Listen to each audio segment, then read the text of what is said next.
discussion of truth. Ian Trottier, IANTROTTIER.com. Go to, when you go to that site, just click the research tab. Yeah, there's a number of tabs on the site, and I've got an explanation, a history of where my family came from, 1646, Quebec City. I give an explanation as to why I do what I do, and it dates back going on 5 years now, coming up on 5 years here. It was the early fall of 2016 that the Zika virus came to Miami Beach. I saw the crop duster buzz and spray over Wynwood. I would hear it buzz over my head on Meridian, South Beach. Testimonials. There's another link that shows some of the folks that I've had on the program, which originated on Wynwood Radio. Research is the tab that I ask you to go to. Go through that literature, go through that documentation, read what some of these people have written. And I start with Anthony Sutton, that was a research fellow at the Hoover Institute, Stanford. And he clearly wrote about Wall Street involved in funding elements of both world wars. But these aren't just the elements that we think of, the Western Alliance, i.e. Wall Street funding the Bolshevik Revolution, leading up to the World War I. Wall Street funding through Union Bank and Prescott Bush, funding the Nazi regime. This is fact. You look at congressional records. There's congressional records that show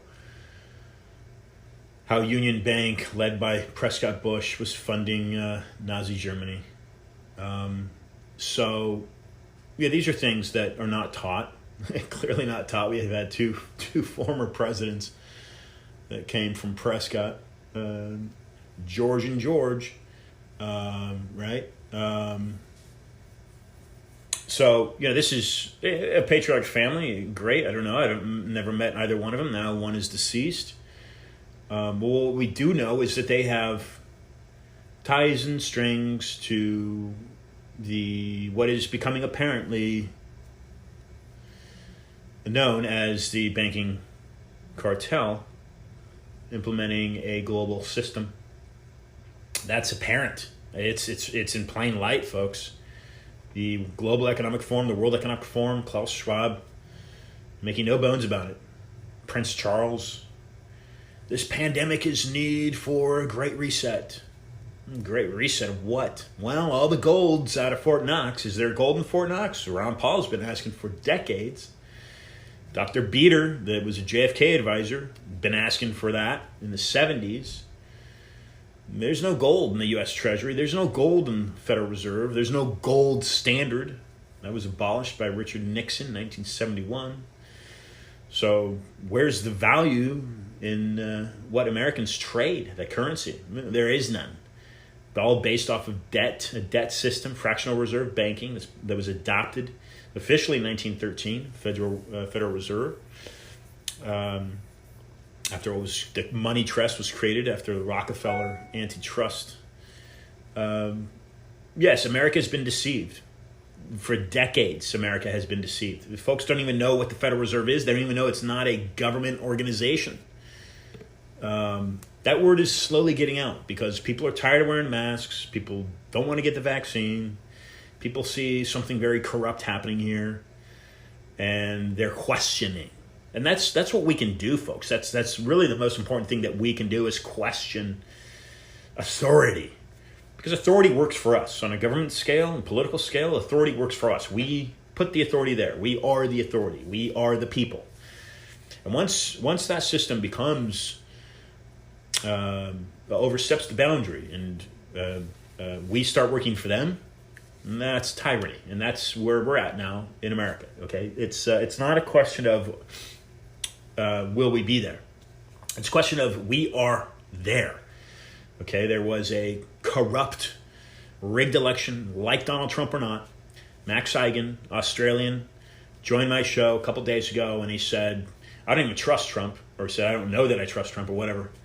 But he says, that was the most blatant fraud election I've ever witnessed. It was blatant fraud. Biden got 80 million votes? That's ridiculous. Come on. That's absolutely absurd. Did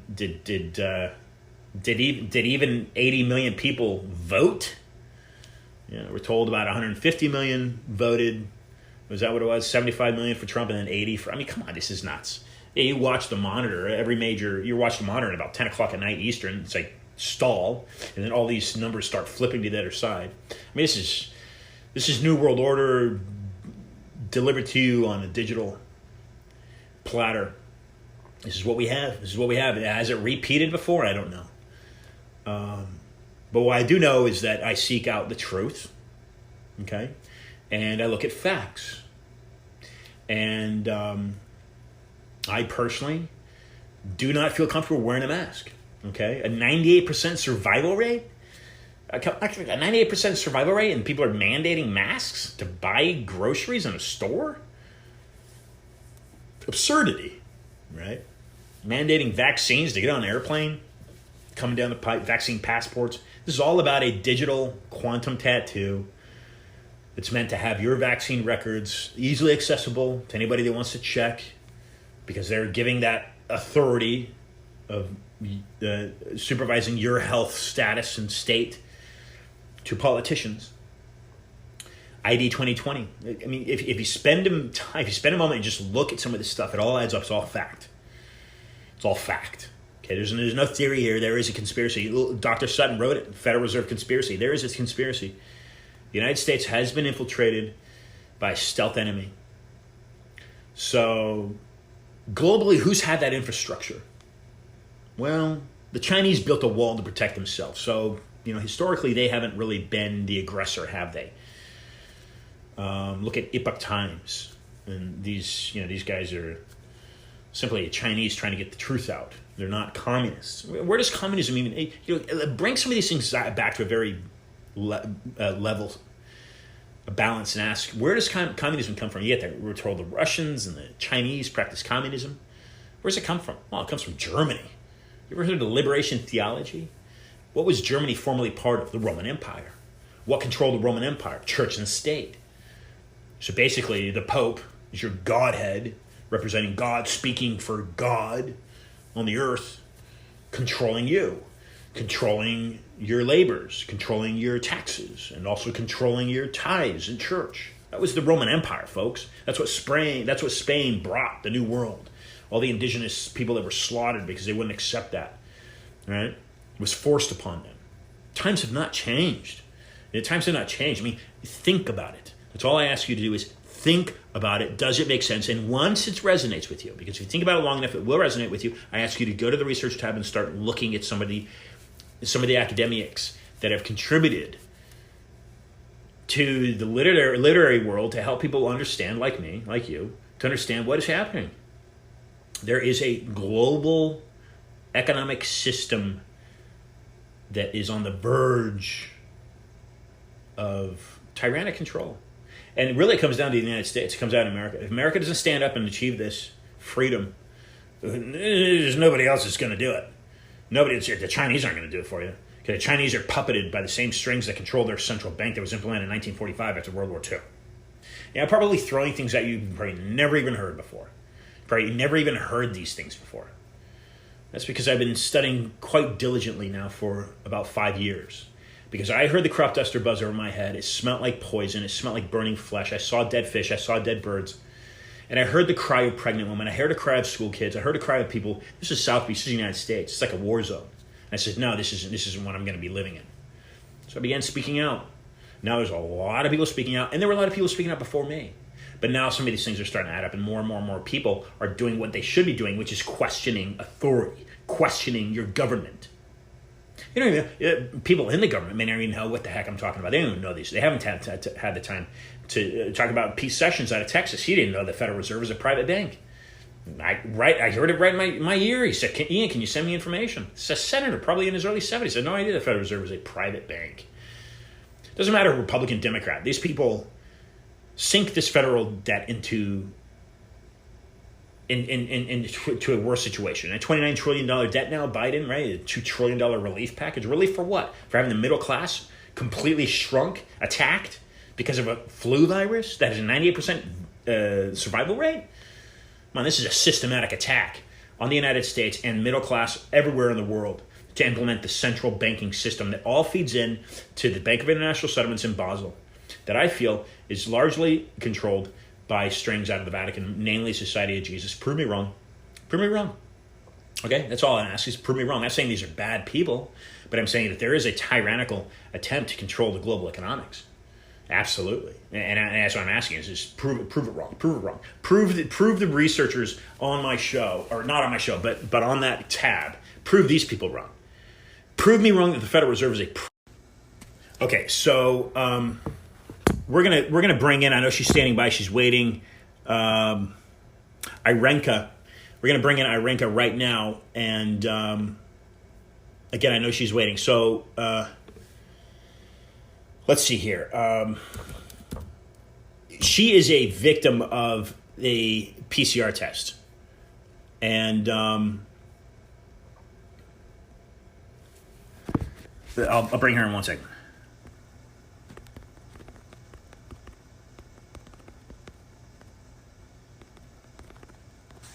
Okay. She is a victim of the nostril swab test. And we're going to bring her on so that she can tell you her story right now. She's standing by, and let's bring her on right now. Okay, so this is Irena.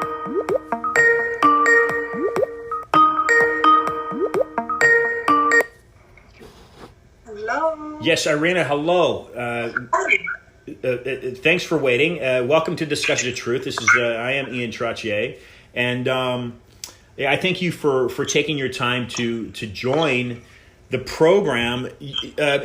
For listeners to understand, what has happened to you?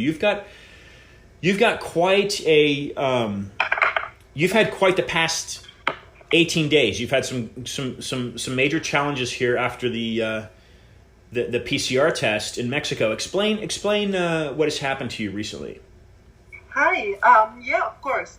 So I have very heavy accent. Actually, I'm from Czechoslovakia originally, but I live in America and I'm American citizen. Yes, and I traveled from Mexico City just 18 days ago. And at the airport, when I took the test, a couple of hours later, I started to have some strange symptoms. For example, in my saliva was blood. I was having heavy inflammation and swelling in my brain, a lot of pain, and the symptoms just get worse and worse. So this was after a few hours after the test, but then it got much worse after that. Now, Irena, where in Mexico were you? The test I took in Mexico City at the airport. Okay, so you were in Mexico City, and they okay, great. And this is very interesting. Okay, I'm looking at this right now on the screen.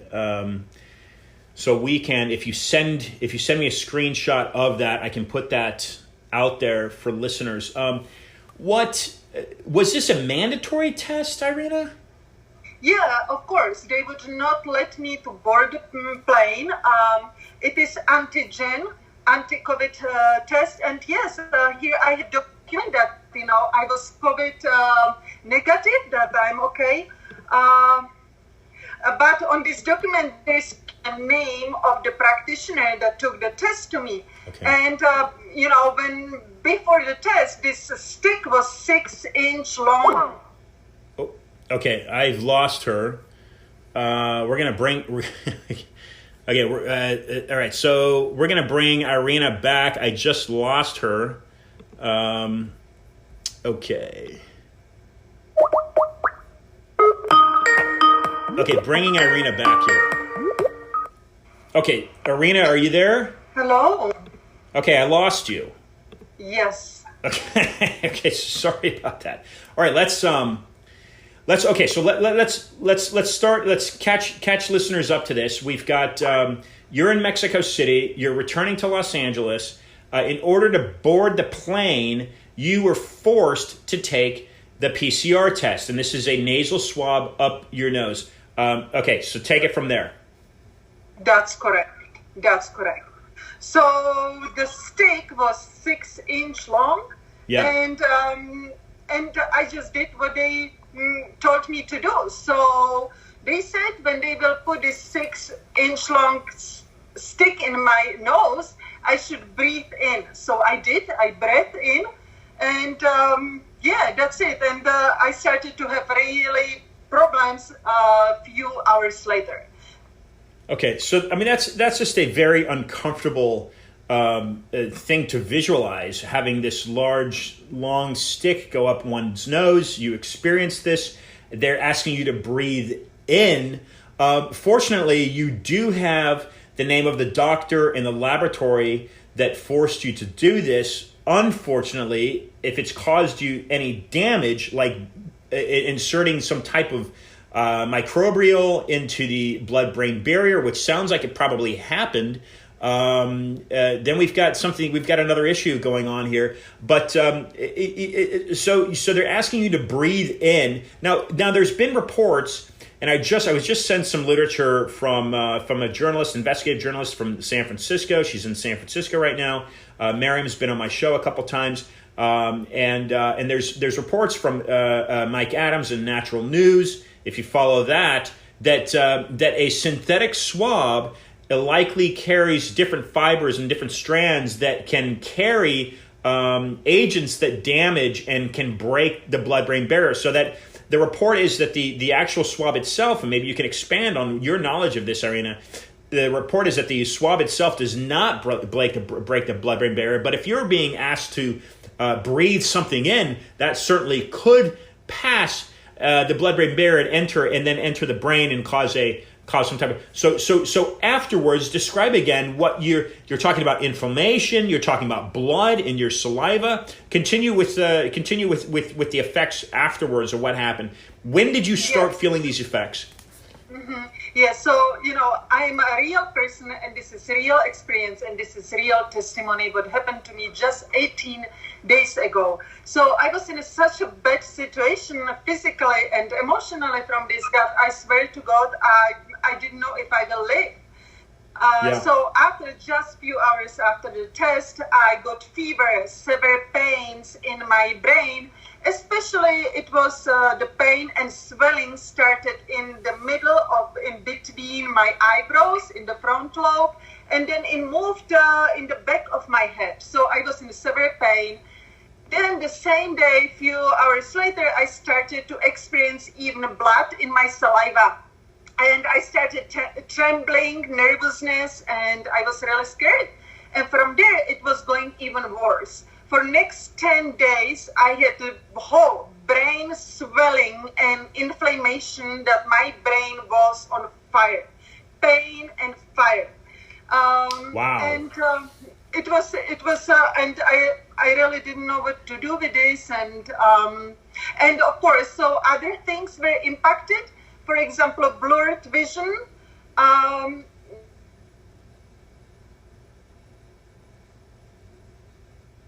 Stiff neck and upper shoulders, upper back. And severe tiredness, very tired, and memory issues, short memory issues. And as well, I'm having now troubles to recall or to pronounce even more difficult words or so. So, but one of the things that was really, really bad. So I'm 46 years old and I'm extremely healthy. I don't smoke. I don't drink. I don't do any recreational substances. I'm not on any pharmaceutical. So I'm very happy and very healthy person, or I was. With this test, I received for those 10 days such a severe depression that I was being suicidal. So it was really bad. I was in pain everywhere, and plus even these things. So now it is 18 days after. The blood is not coming anymore from my brain or so, but still even the swelling is down. I'm not anymore that depressive. I'm not suicidal anymore, but the pains are there. The blurred vision is there, and some kind of like tension is there, even in my body, like a stomach and diaphragm. So I'm still having symptoms, and I really was fearing my life.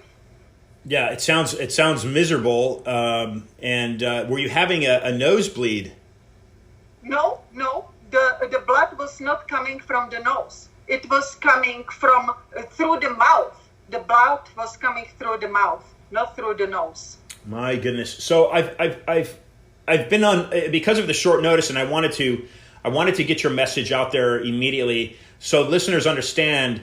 Irena was in contact somehow with Tim James, a health coach out of Portland, Oregon, and Tim had wrote me and said, "Hey, you've got to have Irena on the show." Last minute, I wanted to get you on immediately. I have written to Dr. Richard Bartlett out of Texas.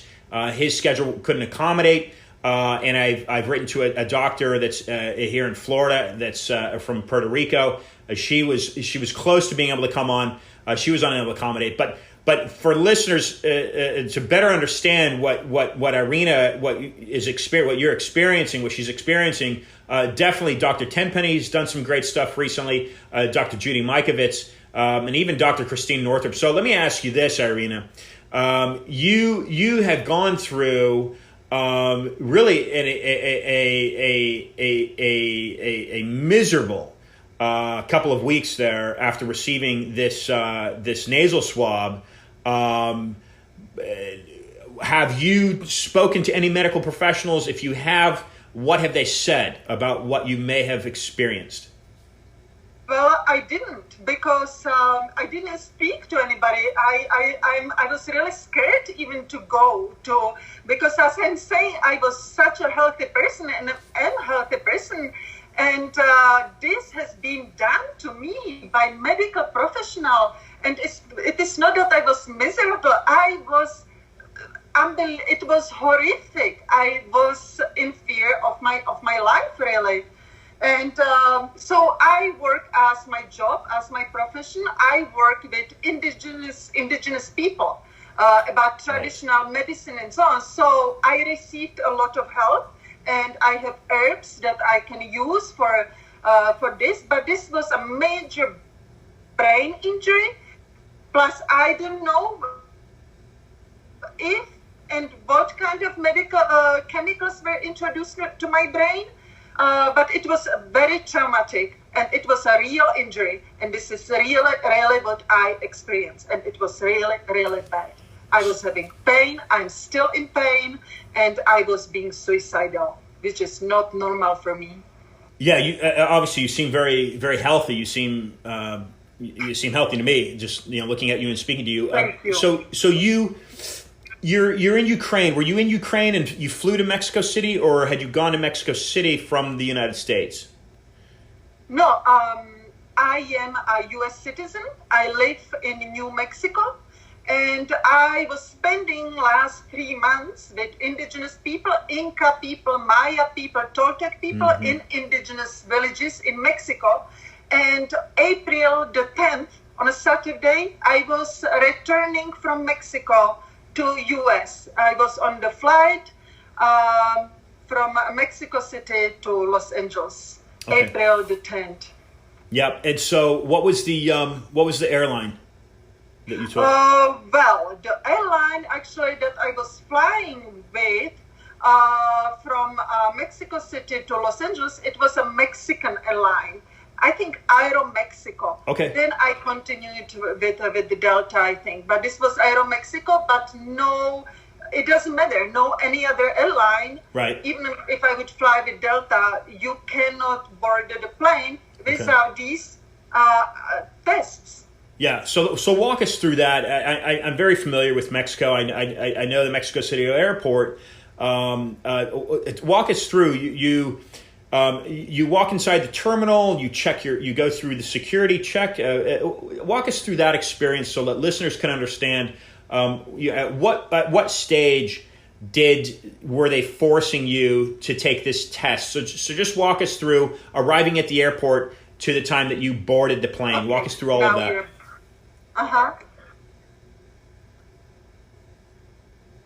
Did you get that? Did you get that question? Yeah, maybe. I think so. I heard the beginning, so I hope I can answer that. So I was already maybe suspicious a little about these tests, but I didn't find a place or any other option than to take the test at the Mexico airport. So my flight was early in the morning, April the 10th, and I arrived to the airport, and just there, before you even enter the building itself, there's this testing station. And here, in these documents I received, here is written that I took the test at 3:30 in the morning. So, I was really on early flight, and so they took the test. They told me, that I shouldn't fear anything. I should breathe in, and so I was just thinking, okay, let's hope this will be okay.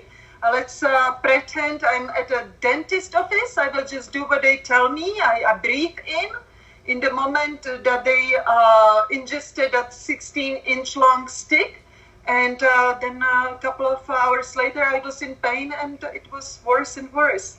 Yeah. So, so I received this, half hour later, I received this document that I am COVID negative. And so I went to my gate, and before boarding, they checked everyone test. They would not let us to board the plane if we would not have this document. So did they give you an option to receive the test another way, like through your saliva, or this was the only option that you were given? You had to take this stick up your nose, the swab. Well, this was the only option. This was it. And there is a lot of misinformation, but according to my research, it is not accepted, the saliva test for international traveling. This may be changing, I don't know, but I had no any other option to get home but to get this test. And can you show that document again? Can you put that up to the camera? Okay, yeah, very interesting. Okay, yeah, pull it back a little bit. LJN Labs. And were they speaking to you in Spanish or English? Let me to see. Mostly Spanish, I would say. Yes, mostly Spanish. But yes, some English, maybe some English, some basic English they knew. And do you speak Spanish? ¿Hablas español? Yes, hablo español, sí. Yeah. All right. So it may have been both. And let me ask you another question, Irena. When you left to go down to Mexico, was a test administered to you then? No, because I have to tell you one thing. Because of my work, I travel a lot, and practically when all this COVID started, I was in Italy a year ago. And as all the world is on lockdown, I'm traveling around the world, and I have no COVID. Yes, but so when I was traveling down to Mexico 3 months ago, I was driving to Mexico, and they do not require any tests when you are driving. So this was my first test I took throughout this year. I understand. Okay, yeah. So that makes sense. I mean, I haven't crossed the border in a while, but typically you don't even have to slow down when you cross the border going into Mexico. It probably is the same. It is a hassle to get back. And then when you landed in Los Angeles, were you tested again? No. Were you required to? No. See, because I'm having a problem with this short memory. Yeah. So I do not at the moment even recall, I don't remember if in the US they asked me to show them this test. I think they didn't. That's interesting as well. I can also understand where you're coming from. So, how did you get yourself better? Tell listeners what you did. Maybe some herbal supplements, what you were taking. How did you nourish yourself back to health? So, as I mentioned before, I am into this healthy lifestyle, and I have access to many sources that other people do not have. From the herbs to supplements, but even some other techniques. So from the herbs, for example, I'm just in my house actually is growing an herb that is called Brahmi. So this is possible to eat. But as well, I received a lot of energy healing from these healers and shamans that I work with. Okay, great. And I believe this was actually very, very helpful. And actually, there's one thing that I will do now in the near future. I didn't have access to that tool, but in my opinion, the brain is, and I'm not a doctor, medical doctor, but I believe that in brain, because this is all neurons, there is a lot of maybe electrical interaction in these neurons and so on, the nerves. So actually, what is good for this, it is honeybees. So honeybees, in Russia or in Europe, we have these hotels where you can sleep next to the beehives. People that they have lack of vitality, old people or some other issues, the electricity that is around the honeybees will help to raise the vitality. So additional where I am at, because this will take, I think, a few more months to get myself truly back. I have blurred vision, I have memory issues, I have cognitive problems. So I have head pain still, pain in my brain. So what I want to do in the future to be next to the bees, sit next to the beehive, because that electric activity inside the beehive does influence. So the energy, I hope it will help me to recover from this energy, from this injury. That's really interesting that you're speaking of the honeybees, because Maryam, let's just see if she's available right now. One moment, Irene. I want to see if Maryam is available, and we'll bring her on to talk about the honeybees. Let's just see if she's available. I don't know if she's available. She sent me some information about 30 minutes ago, but she runs a website called honeycolony.com, and she's been studying for close to 20 years now honey colony collapse disorder. And let's just see, Maryam, are you there? 1 second. She's there. Hello. Irena. Okay. Hello. Can you hear me? Yes, Irena, can you hear Maryam? Yes. We can hear you, Maryam. Sorry, I'm not able to go on camera right now. I apologize. I didn't know you were calling. That's fine. I didn't think I was going to call. But you know what, Irena, let me introduce you to Irena. Maryam, Irena was in Mexico City 18 days ago. She was forced to receive this nasal swab test. Within hours, she went into a state of sickness.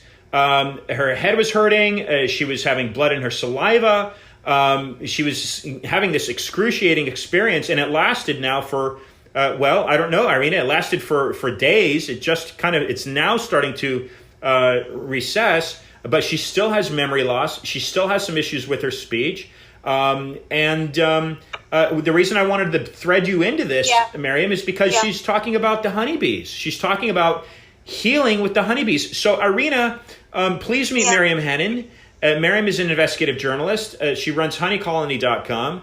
And Irena, bring Maryam up to speed with what you've experienced so that she can kind of talk a little more about the honeybees, Maryam. So Irena, I hand this off to you to introduce yourself to Maryam. Hello, Irena.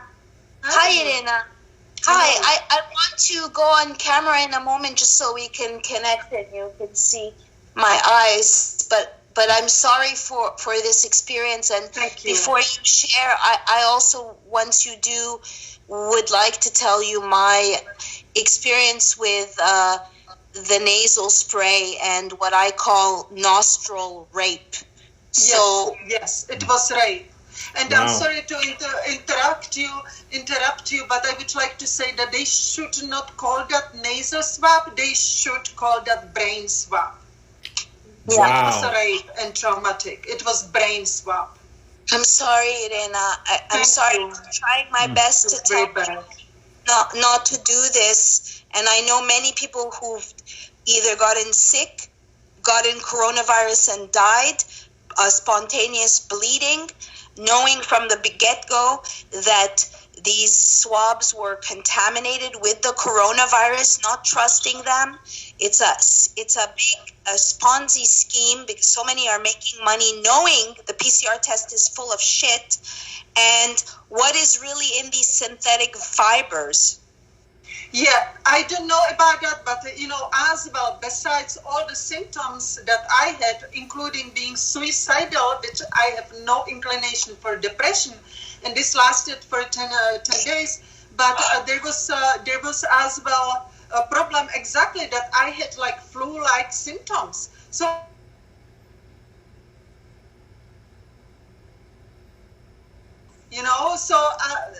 this was as well very bad. When I talked to people about this, 6-inch long stick, they were like, no, there's nothing wrong with the test. Maybe just that person was not well trained. That's not true. If you are using 6-inch stick, where are you really going with that? In nose? Then you should be using 2-inch stick. Nothing makes sense. And I really am happy that I survived. I did not know that it's 6 inches. Mine was they loved the number 6. Mine was 6-inch stick, and I have documents here that that they talk about this. That shows what kind of test I had, and it is 6-inch stick. Now, Maryam, there's something important here. There's something important here is that once that swab, the stick, in other words. Or another word, was entered into the naval cavity. It was Irena was asked to breathe in. That's right. Inhale. Yes. Oh my goodness! I have not heard that as of yet. Did you see the photo I sent? Did you show it to Irena to show the bone and the blood-brain barrier and to just show your audience or show Irena how deep it goes for those people who don't know? Yeah, I find it. Did you ask her, why are you asking me to inhale? Yes, they said that that they will stay in the nose, but they said that there is some kind of membrane in the top of the nose, at the root of the nose, and this will help to open the membrane, but they will not go any further. So you're pointing at your nose, and I know you're setting up your camera, Maryam, but you're pointing at your nose, and that's not even 2 inches. And so a 6-inch stick, how much of that stick was entered into the nose? Do you remember, Irena? How much of the 6-inch stick was entered in the nose? Yeah, I don't know how far. I know this is 6-inch, and I know that after that, few hours later, I started have swelling, and still I am in pain in those places. Swelling in the place between my eyebrow. Here, swelling, red, and painful.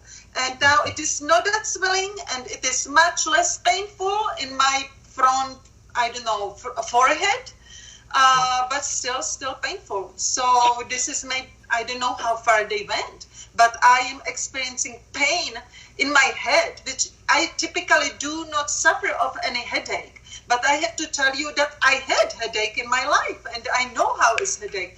This is not headache. These are pains, sharp pains in the brain, and they're everywhere. So after a few hours after that test, the pain was mostly at the front and then at the back of my skull.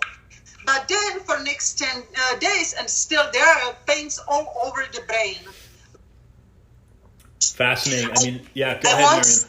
First of all, I acknowledge what your symptoms are, to not gaslight you or to tell you that it has nothing to do, to, not acknowledge that human beings are the best judgments of their own body and their own experience, and to just constantly, whether it's with the vaccine or with the swab, and say there's no connection, it is preposterous. Yes, it was brain injury. It was sorry. It was brain injury. It was brain swab. It was painful. It was traumatic, and I cannot imagine that I will ever get any nasal or any COVID test again like this. I still am not okay. Yes. Yeah. Well. Also, what comes to mind, I have to do some research, is because I'm also a functional medicine consultant and coach, is that I would look to see what can we do to increase healing or to nurture. Yeah, I don't know offhand. I have to look. So I'm going on the camera. I don't know if you can see me. I'm sorry. I'm just sitting down. Thank you. Yes, please, let's stay in touch. And yes, please, I would love to that everyone or as many people as possible are informed about this, because I'm not here about, talking about for or against. I'm saying here, I'm sharing my real experience. Yeah. It was really bad. Yeah. What are you doing now? What are you? I mean, I know you don't know what to do for repair of what something that comes to mind is ozone therapy. I'm not ozone hyperbaric chamber for brain injuries. This was on my mind, but I'm not sure about this. We were talking with Jan before that I work together with traditional healers. Indigenous people of Central and South America, medicine people, shamans, Inca, Toltec, Maya people. So I do have different sources than people typically have. So I am doing what is available out there. Actually, essential oils do help very much. Different herbs such as brahmi, or with a cognitive issue, it helps. I'm on a completely anti-inflammatory diet, because my brain was very inflamed, which is life-threatening. It was inflamed. It was life-threatening. Of course, it's life-threatening. Well, if you're talking about brain inflammation. For me, knowing many different modalities, and I think there's lots of different paths to Rome, and you have to do something that resonates with you. But oxygen chamber is predominantly for brain inflammation, for increased oxygenation to the brain, in addition to doing something like glutathione, nootropics, bacopa, theanine, tryptophan. But again, what I would go to is like working with a functional medicine doctor. So you're actually doing tests to look at your neurotransmitters, to try to even look at your blood and see what has been put in. I mean, my fear is that it's in addition to whether it's infected, the swab, that there's nanotech and they're depositing it.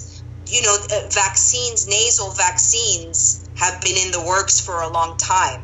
There's no doubt to me that they're doing different things in different countries, in different cities. These are all experiments in different arrays to test the people and to get, they've been experimenting on humans, and it's like nobody acknowledges that these vaccines, we're the guinea pigs and they bypass the animals, and that's okay. That's okay. That's effed up in the head. So you don't know in nasal sprays. Like for me also, I think with the jab, that there's possibility that in some cases they're placebos, or that the second jab can trigger upon some switch or something, the messenger, or trigger if you come in contact with a virus and so forth. I don't know the mechanisms. I'm not a scientist, but again, nanotech. You don't know what the long-term effects are because you're a guinea pig, Irena, and you didn't keep the swab, right? You don't have the swab, do you? No, of course not. They send that swab. Then I don't know. They said that they will send somewhere that swab. Yeah. Well, So I don't know. they photocopied. I also saw. They photocopied Yeah. your passport. They took your identification down. Was there an expiration date on that that piece of paper they gave you? Was there an expiration date? Expiration date, what do you mean? What would expire? I just got this test and they said I'm negative, and that's what it is. Yeah, so there's no kind of time period as far as how long that test would be valid for. It's just, okay, you can board the plane, you might catch this illness all on the plane with other people, but nobody else is positive. So it's a very vague... Using it for travel purposes, it's either 48 or 72 hours, depending on where you're going. And now what they're doing is that if, let's say, you're traveling to Europe and you have to get a connecting plane, or you've arrived, they won't let you out. Sometimes you have to get the PCR test on the spot. And that's why I was telling you, someone that I know got a letter from a plastic surgeon saying that they're getting work on their septum and that they have to do a swab in a spit or inside the mouth. And if this is in our saliva and we're being forced to wear face diapers, then why is not a spit on the swab instead of nostril rape a go-to?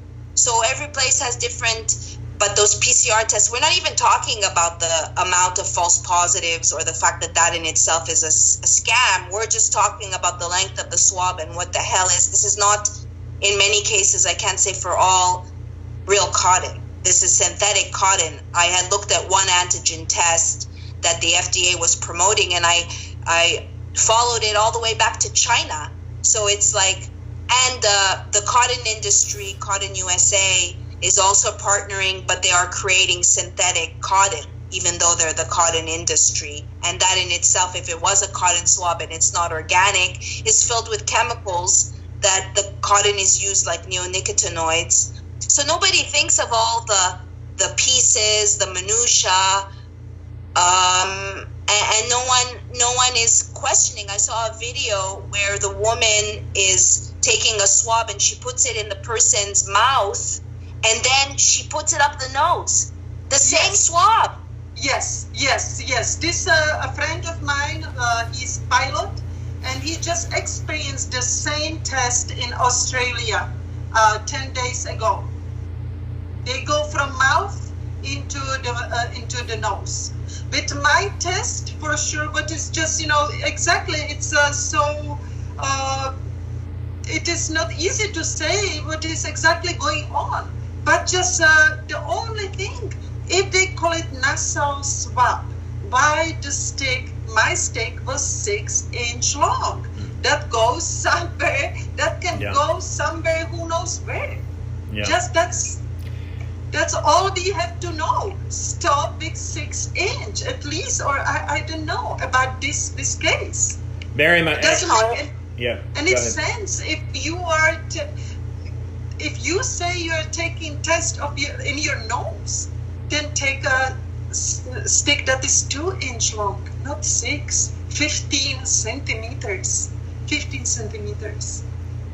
Maryam, I wanted to get Irena. I was asking her what types of things she was doing to recover. Once she got that nasal whatever it was, the inhalation or the aerial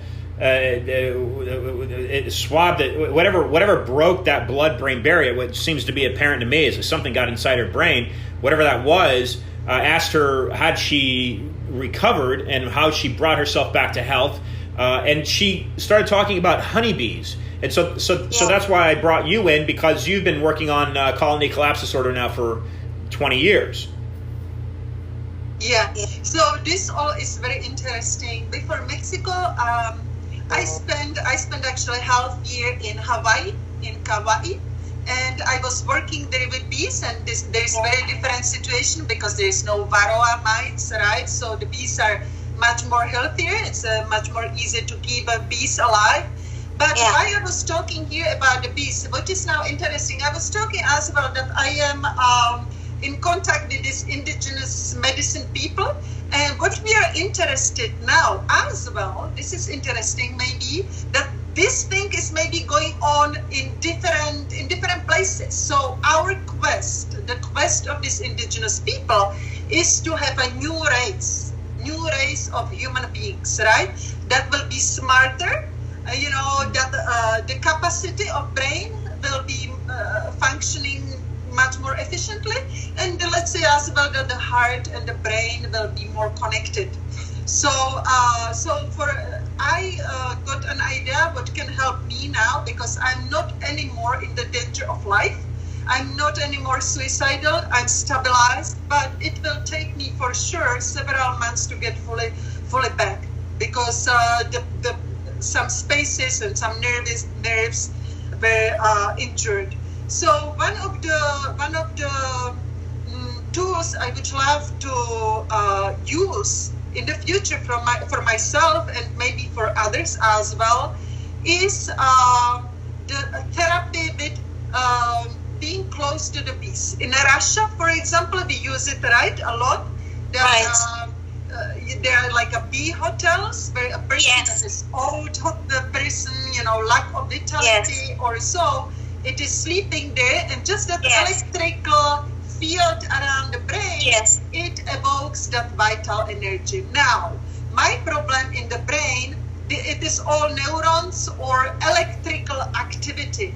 So I do believe that just to be next to the bees like this, it will help rise the electrical activity in my brain, and it will help me to get my brain back, to grow new neural pathways.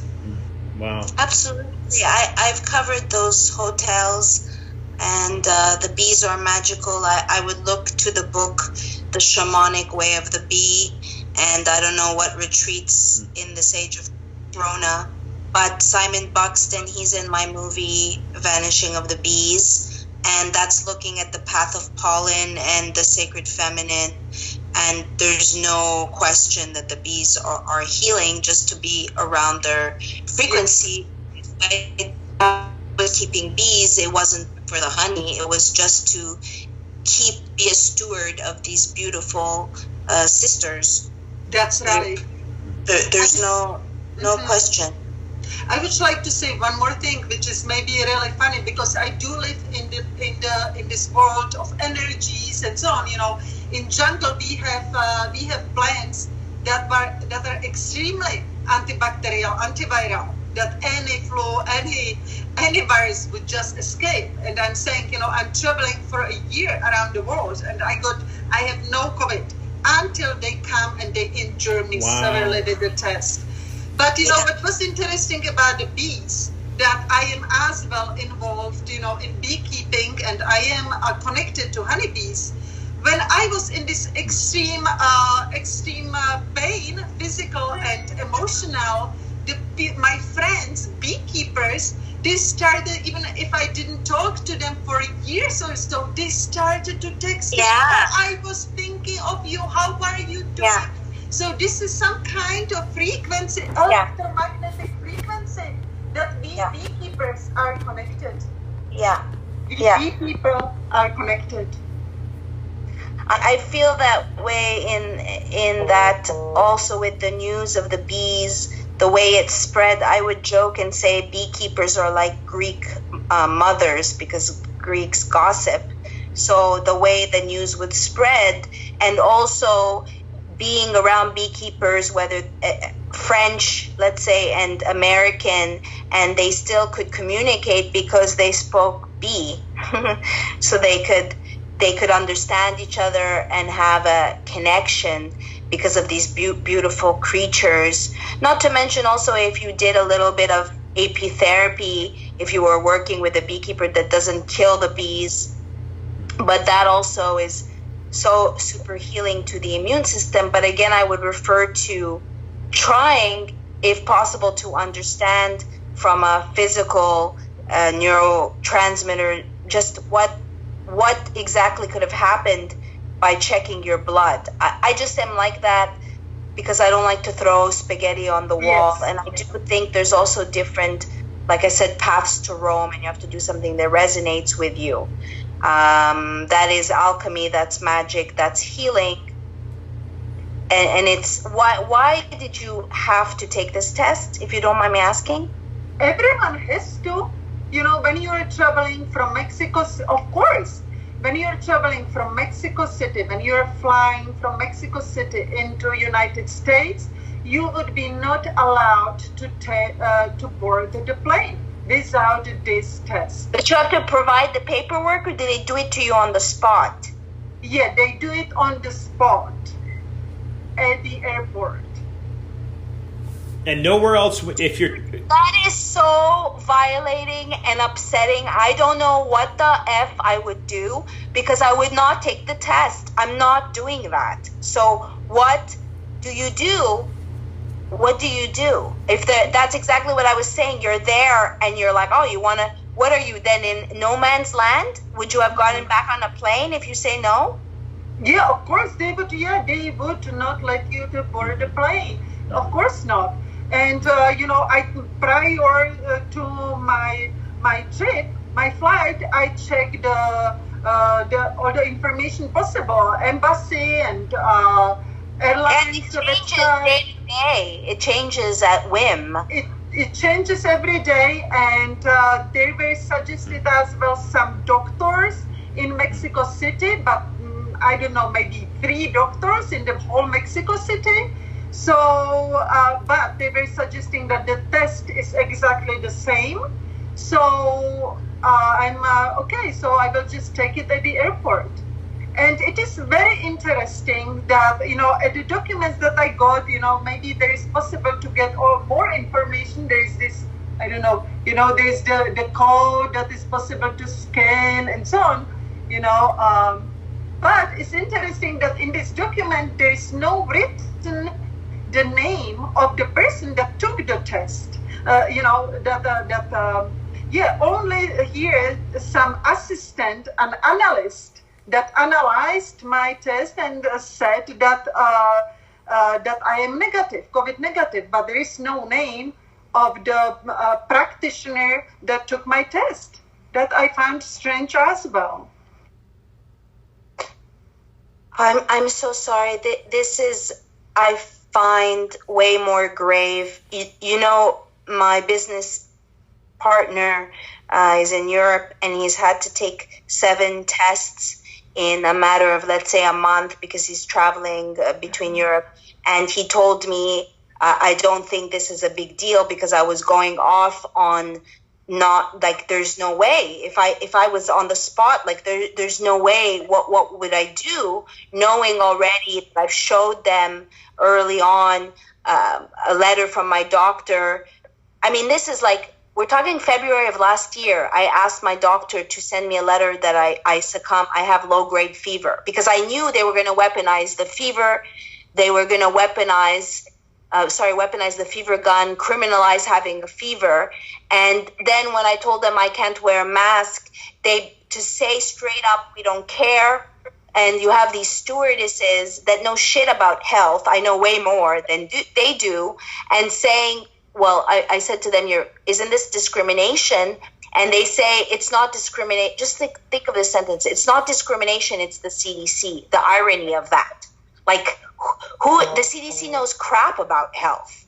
And you have all these people, like the stewardesses, executing, whether it's communism, this Nazi way of doing things, and they're accomplices, and they really believe that they're doing a service to man when they know shit about health. And the woman said, because I said I'm a health professional, and she said, "Oh, you should know." That's right, I do know. You should be listening to me instead of you know what is going on. I don't know, this podcast, how much, you are as well interested in different energies or so. But I have to tell you that, of course, this is a typical hypnosis. This is mass hypnosis. These people are hypnotized. And, all these, for example, in hypnosis, right, you need some certain words or, symbols that keep that person constantly in hypnosis. So even here, the language of, talking like, be safe, stay safe, that's one of the things. I'm saying, I'm just talking from my experience. Honestly and truly, I am normal and honest person. I'm traveling for the last year around the world. When this started, I was in Italy. I didn't get any COVID. I have no COVID until 18 days ago. They severely injured me that I'm traumatized, and it will take me several months to go back. And that was exactly that people didn't believe me. There was nobody to say, I'm sorry. They were protecting when, as I mentioned before, I say, this is 6-inch stick. And they're like, no, you need a test. It's good to have test, but maybe that person is not well trained. Oh, you will be fine or so. And there's going one more thing. Within those now, I'm coming back.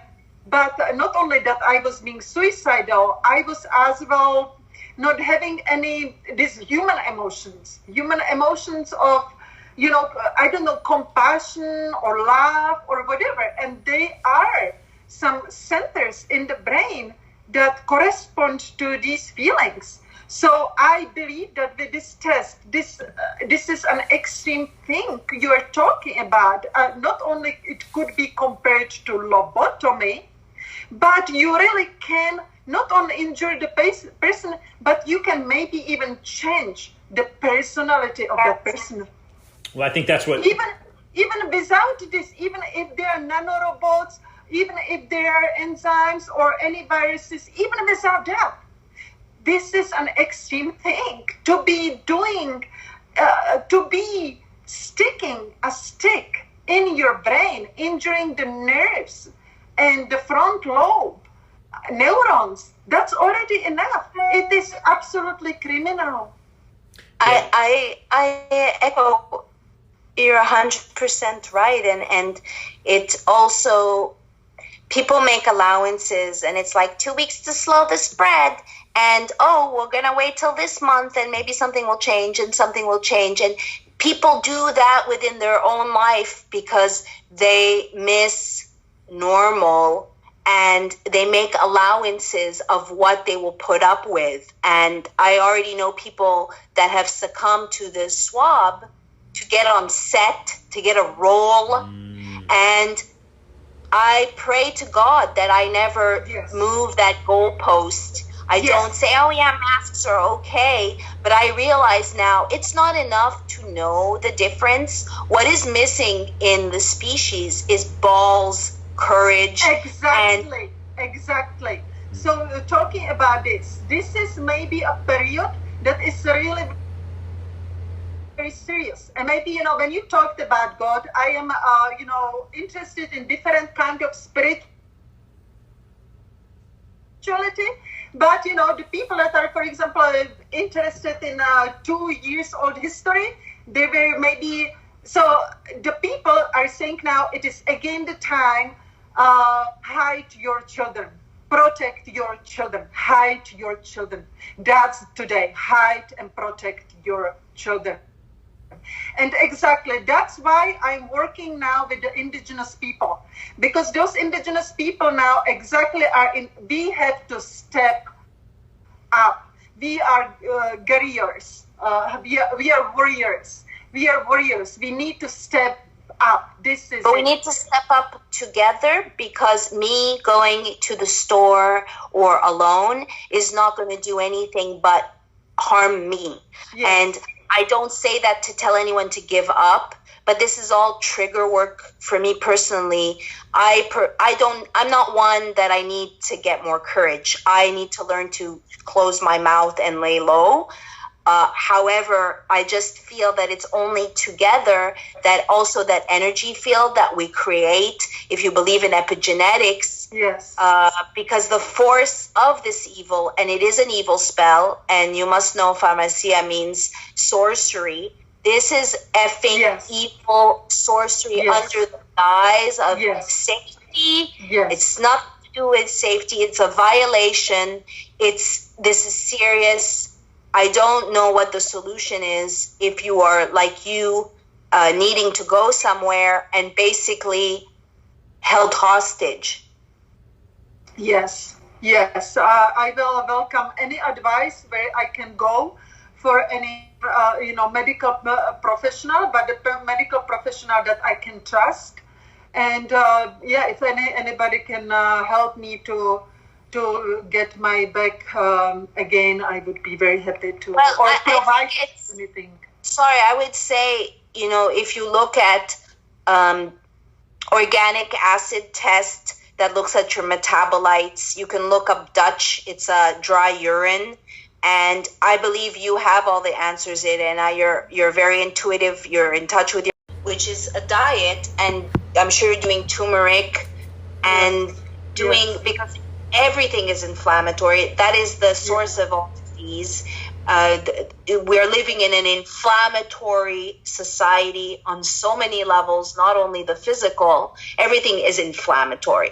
So that's the most important thing to do, and to see if you can heal physically any damage. And I don't know how to assess that because we're in new terrain of this nostril rape. Yes, and I have to as well say that the damage is not only, that doesn't stay only in the brain. The cranial nerve, it is connected to vagus nerve, which goes along the spine, and it is communicating with all the organs. So, first time in my life, I have as well, like, I'm being contracted in my belly, my diaphragm is in pain, my stomach is in pain. So it can really affect the person anywhere. And and again, so for example, now we can talk even about fertility, right? Fertility, this can for sure even affect the fertility. There are the brain centers, the fertility, it doesn't happen only on physical level down there in the organs. It is all connected to the brain. So the things that they can do with this brain is beyond any imagination. They can do anything.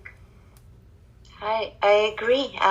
Absolutely. I mean, we are witnessing zombies. We are witnessing IQ points from all the chemicals that links back to the bees as environmental indicators. And I've been saying for many years now, we are the bees slowly being poisoned by 1,000 cuts, a perfect storm. They've created a perfect storm.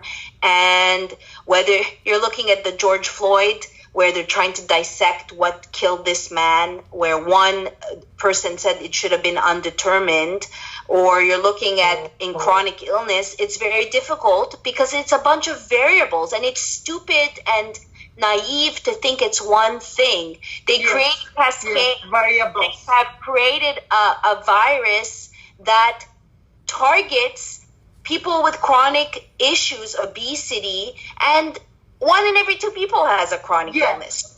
Just skip a stone and you'll hit someone who's sick, for God's sake. And none of their measures are making you better. They're just perpetuating and making yourself sick, starting with their face diapers.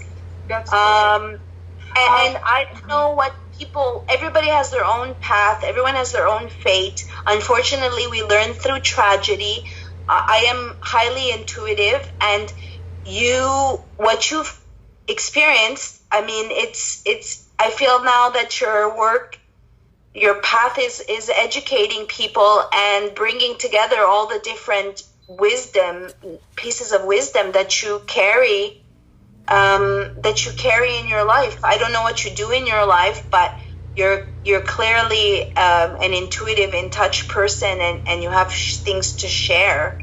Thanks, Ian. This is like, I think it's beautiful. I don't know how you guys connected, but thank you, Ian, for giving this woman a platform and a voice. Well, and thanks for joining. And again, Irena, repeat for listeners, because this is through Tim James, and I know you know who Tim James is, Maryam, in Portland. He's a health coach. You're cutting out. Tim James is the health coach in Portland. How is it that you connected, Irena? How did you connect with Tim?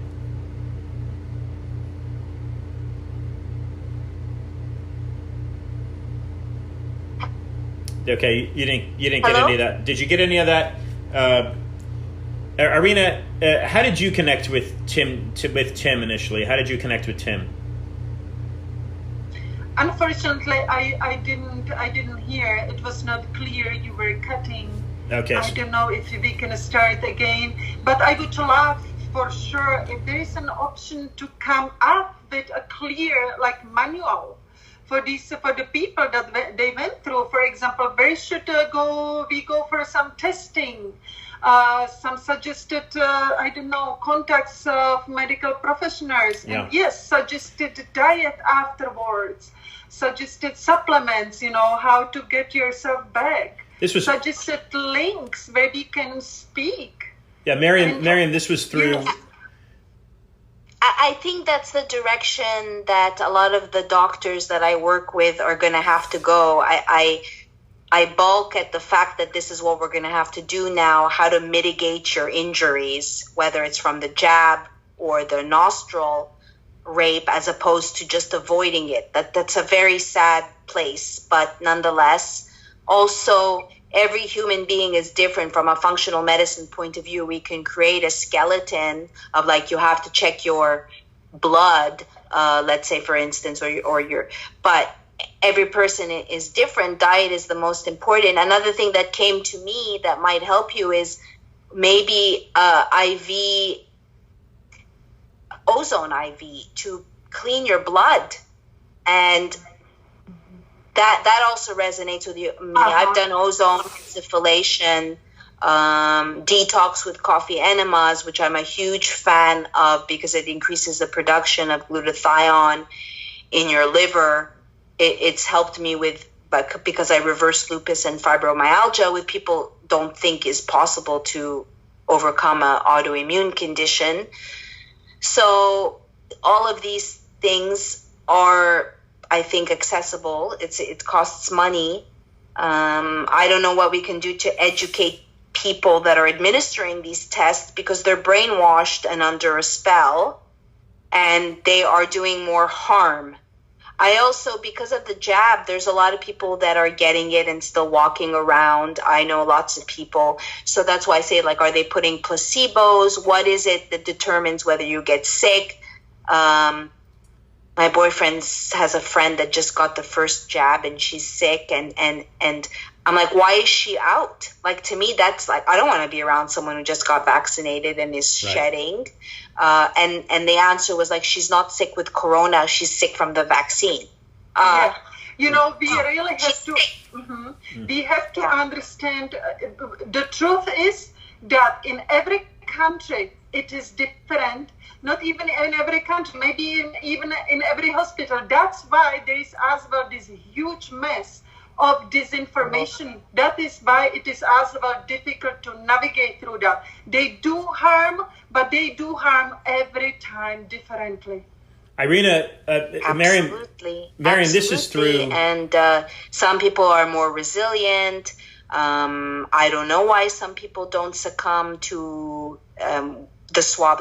I know my uncle was fine. He was 83, but his wife had a stroke. So he thought to go get the coronavirus test. And a day and a half later, he was in the hospital. I told my dad, if you're gonna put him on a ventilator, he's going to likely die. My dad said, quote, "I don't care what you have to say." 2 days later, dead. Is it the swab? I know someone else who works on a movie set, and he thinks that he got it from the extras. But that's not the way it works if you're getting 5 tests a week.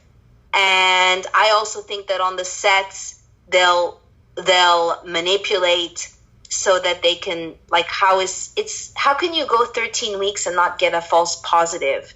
I don't know. It's full of crap because of the cycle threshold and the manipulation. Anyway, so then I know another person that got sick from the swab. And what can you say? I think there's a connection.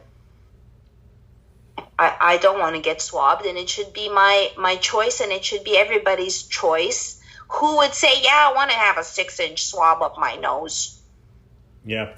Irena, how did you initially connect with Tim, with Tim James? How did you connect with Tim? Well, I live in Taos, New Mexico, and somebody else actually. I contacted this hyperbaric chamber. See, here I am having problem with slightly when you have a little difficult words. I do have now problem having, but the therapy that you suggested at the beginning for the oxygen in the brain. So there is somebody here that is doing that, and it was in contact with your guy. So it is through a friend of a friend. Okay. I would say also, like, I have a contact to rent one because it's quite expensive. And when you boil down to it, like, I spent a month in the hyperbaric chamber, and I was lucky enough to have one in my home where I could even sleep in it, which, again, I'm not a doctor. Everybody should do, because people say that's too much. But it ends up being like $1,500 a month. And then you could put that towards buying one if you want, because if you go, it's like $100 at least a pop. And one is not going to do it. Like in the jungle in Costa Rica, if you want to run away with me to the jungle, just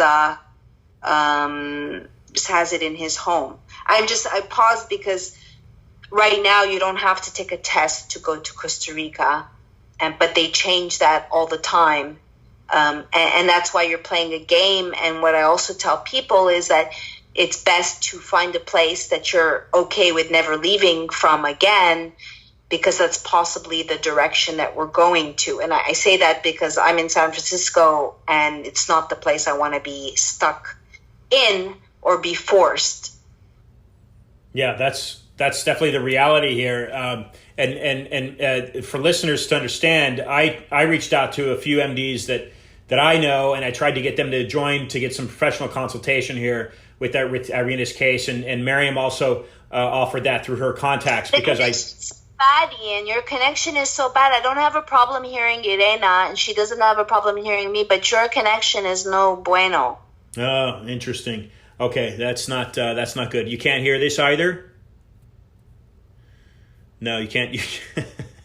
Okay, this isn't good. All right. So anyway, we'll terminate this discussion because my connection's just not very good, and I apologize for that.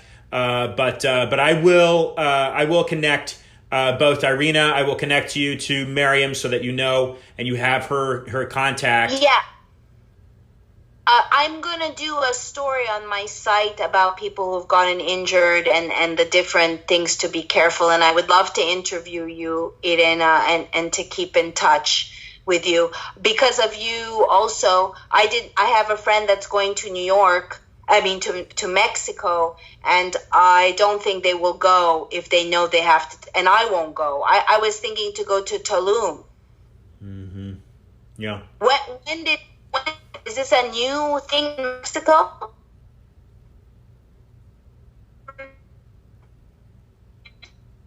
Yeah, shoddy Wi-Fi here. Let's. Okay. Are you on air, Ian, or is this between us? This is going to be pre-recorded, so it's not currently live. No. Okay, but I think this would be a really good show. Yeah, no, absolutely. There's some great content in here. Did your question get answered? This happened to Irena 18 days ago. What happened 18 days ago, I think he asked. Yeah? Yes, 18 days ago happened that I received this COVID test. Yeah. I tested negative, but they injured me severely, very bad. I was in heavy pain, brain inflammation, brain swelling, and blood was coming from my brain in my mouth, and this was. Okay, I'm gonna end the video. I'm gonna end the video. We've got some shoddy Wi-Fi. Maryam and Irena, I will connect the two of you. And for listeners to understand, the source of this is through Tim James out of Portland, Oregon, the health coach Tim James, who's working with Dr. Shiva, MIT. Okay, Maryam, thank you. If you can hear this, Maryam, thank you. Irena, thank you. And I'll reconnect with both of you. Thank you very much. Okay, so a little shoddy Wi-Fi. We got a Wi-Fi issue. I've been out of studio now for a number of months, and frankly, the Wi-Fi it's good sometimes. It's bad sometimes. It is what we do. We work with what we are able to work with, folks. And what's most important here is that we are all communicating with one another, and we're searching for resolution to some of these issues, some of these problems that we're seeing. Now, this is a global scale. This is the New World Order. It is here. It has arrived. Make no mistake about it. There are various constitutions that are in place. And I'm not just speaking about the United States federal constitution. I'm speaking also about the individual states' constitutions. For instance, California has a constitution, Texas, Florida.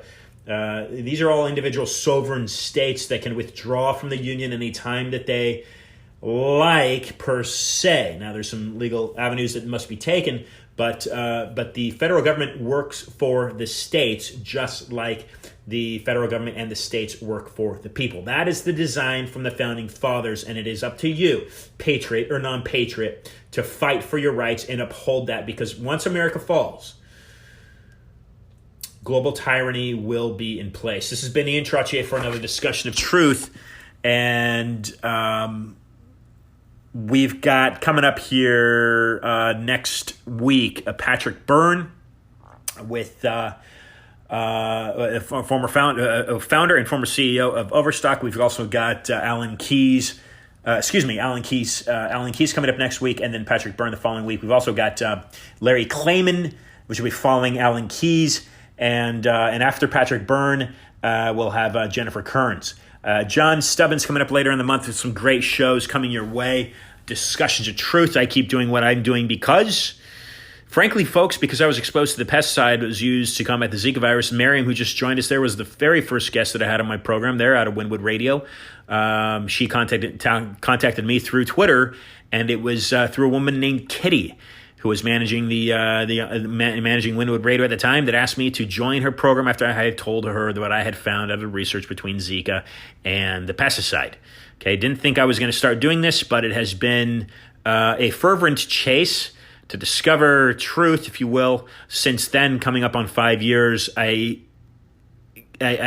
do counsel you to look into the work of Dr. Anthony Sutton that explains what's happening economically globally. He was writing about it in the 1970s. That's over 40 years ago. So this is a large plan that's been in works for many, many, many years to take over the global economy. And this health crisis, pandemic or plandemic, whatever you choose to term it as, has been in design now for many years, and that is being conveyed through very, very many reputable sources. This is not something that I'm theorizing for you, folks. This is coming from very credited sources, professional, academic, otherwise. We are in a fight here for our basic, inalienable rights, and if you're an American, your constitutional rights. So stand up, make your voice heard, and do it civilly, do it peacefully, because it can be done. Folks, thank you for listening. Until next time, this has been another discussion of truth. IanTrottier.com, and be awesome.